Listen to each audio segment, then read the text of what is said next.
400俄军被包围，莫斯科提出和谈条件， G7 要求普京赔偿1000亿。俄苏25入侵瑞典领空，日本开发155毫米反无人机系统，印度装备 T90。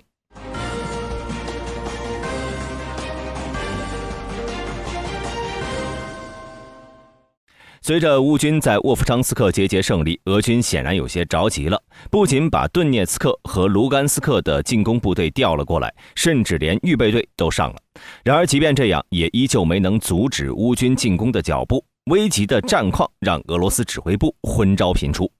6月16号，全球防务公司报道说，在沃夫昌斯克市中心骨料厂，200到400名俄军被乌军切断了撤退路线，被包围在骨料厂区域。骨料厂是恰西夫河边的一块小区域，自5月13号以来，俄军进入了这片区域。随着乌军的反攻，俄乌双方就在该地展开了激烈战斗，战线曾多次发生变化。但最近几天，由于乌军在骨料厂外围的推进，俄罗斯的后勤路线不断缩减，最后终于被乌军掐断。随后，乌克兰使用美国提供的制导炸弹对被围困在该地区的俄军进行轰炸。有消息称，该地区的俄军被全歼，但尚无法确定。根据乌克兰媒体透露，这次用于攻击的 GDAM-1A， 又称联合攻击制导炸弹的增程版，这是美国在2009年和韩国联合开发的一种制导套件，可以将 Mark 82改变为精确制导炸弹。该炸弹内部含有87公斤的混合炸药，将80%的 TNT 和2%的铝粉混合，使其爆炸威力更胜一筹。通过乌军的无人机视频显示，目前骨料厂地区的房屋大部分都已经坍塌，这使得被围困的俄军缺少躲藏的掩体，即使不被全歼，俄军也肯定会损失惨重。当然，最致命的不是乌军的轰炸，而是后勤通道与退路被切断。在沃夫昌斯克，俄乌双方都缺少重装甲，因此战线变化都极为缓慢，双方需要围绕城区的每一个房间进行争夺。在这种情况下，粮草和弹药问题尤为重要。一般来说，俄军士兵会携带48小时的粮食，而断粮之后，人在饥饿的情况下，会在1周内迅速失去战斗力。如果俄军不在短时间内打穿城北和骨料厂之间的补给线，那么在骨料厂的俄军恐怕就要凶多吉少了。目前可以证实的是，俄罗斯指挥层正在积极地支援骨料厂方向。在6月17号凌晨，俄空天军使用航弹再次攻击了该方向，但在地面上，俄军依旧无法突破。6月14号，随着俄乌战争陷入僵局，俄总统普京再次宣称已经准备好进行和平谈判，并提出了和平谈判以及以下条件：乌克兰军队必须从顿涅茨克、卢甘斯克、赫尔松和扎波罗热地区的行政边界内完全撤出，同时还要保证永久不加入北约。如果达到这些条件，俄军将立即停火。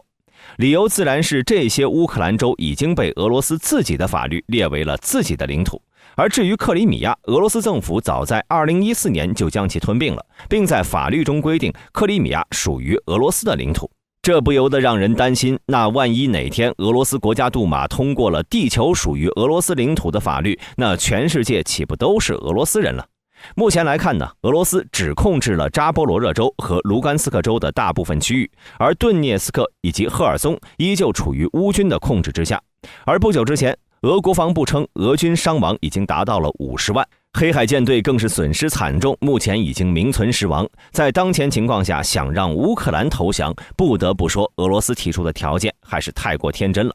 除此之外呢，我们还要注意，即便乌克兰同意了所有条件，俄罗斯也只是停火，也就是说，真正的和平协议还要在后续签订。解释俄罗斯是否会提出更多条件，仍未可知。就像那句话，今日割5城，明日割10城，然后得一息安寝。所以大家可以看出，这个莫斯科所谓的真正的和平建议，其中到底有多少诚心。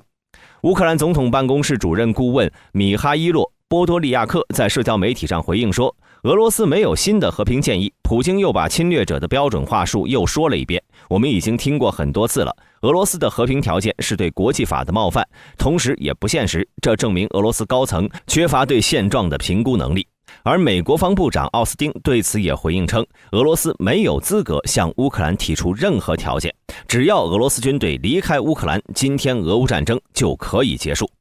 而北约秘书长斯托尔滕贝格更是一针见血地指出，俄罗斯想要和平是假，不战而屈人之兵是真。如果乌克兰接受了这份协议，俄罗斯将获得乌东四周剩下的26000平方公里土地，这比以色列全国领土还多。如果同意这份协议，乌克兰至少要失去13万平方公里的土地，占据总领土的1/5。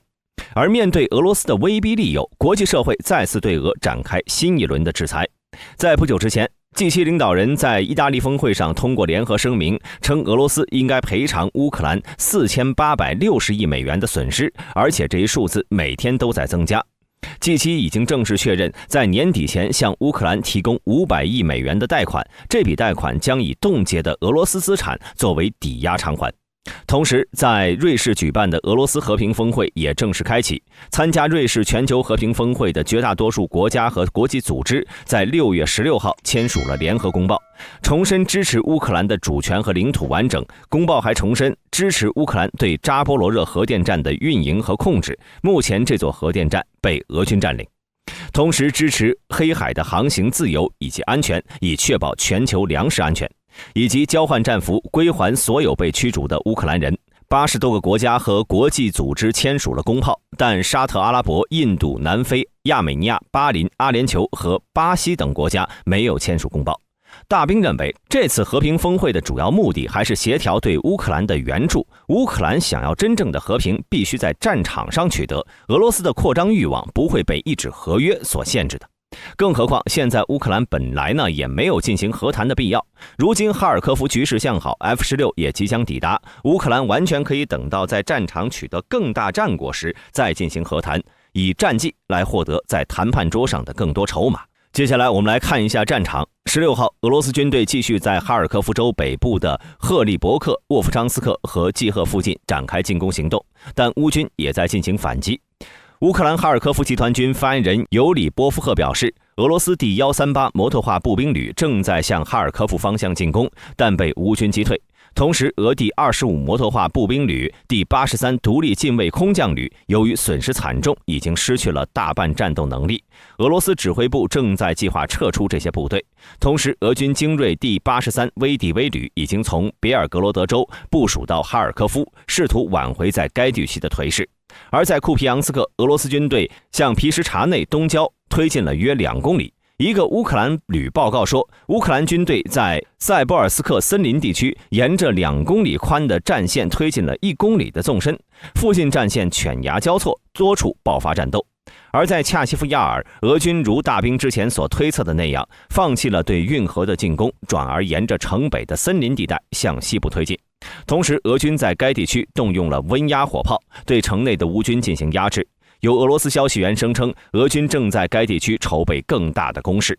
而在阿夫迪夫卡以西，俄军在多地占领了村庄，该地区的乌军防线被拉得太长了，乌军缺乏对该地区的关注，导致防线较为薄弱。但乌克兰巧妙地使用无人机对田野里的俄军士兵进行定点打击，乌军的无人机战术带给了俄军极大的恐慌。有视频证据证明，俄军的进攻部队在遭受了乌军无人机袭击后，便迅速选择撤退。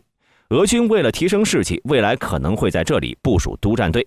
而在扎波罗热和赫尔松有零星的战斗爆发，但战线没有变化。